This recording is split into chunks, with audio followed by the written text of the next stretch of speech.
Hello everybody! Welcome back to our mini vlog. And also welcome to Marikina City. Sa layo ba naman ang nilakbay natin para lang makita itong smoke ice cream na ito. And dito lang pala yan matatagpuan sa Marikina City. Sa may riverside lang banda yan, pababa sa Marikina. Diba? Dahil nga sa mga trending na yan sa TikTok, syempre, diba? Hindi pwedeng hindi natin yan matitikman. So ito yung trending talaga sa Facebook, TikTok, and Instagram na smoke ice cream.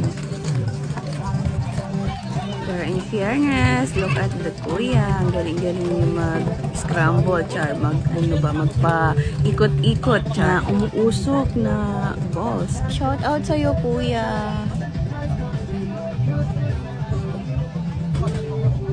And syempre, sobrang sayang-saya na naman ang maninay niyo, char.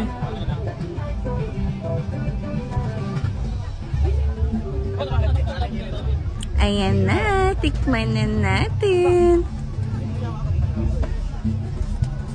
And syempre, nung tinikman ko yan, ang dami-dami tumitingin sa akin. Sobrang shy si Maninay, charot. Parang bata lang na naglalaro sa usok, char.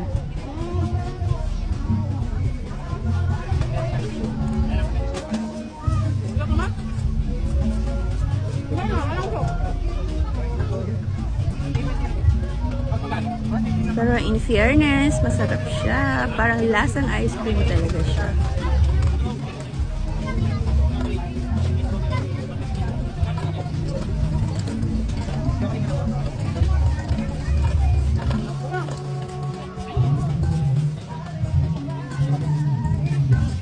And dito sa time na to, may kumausap sa akin, lumapit para kausapin ako bakit daw umuusok yung bunganga ko.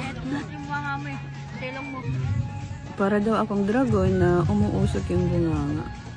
Pero syempre, worth it naman kahit malayo yung pinanggalingan natin. Diba? Sa mga gustong pumunta, dito lang po yan sa Marikina City. So, dito lang magtatapos ang aking video. Thanks for watching. Bye!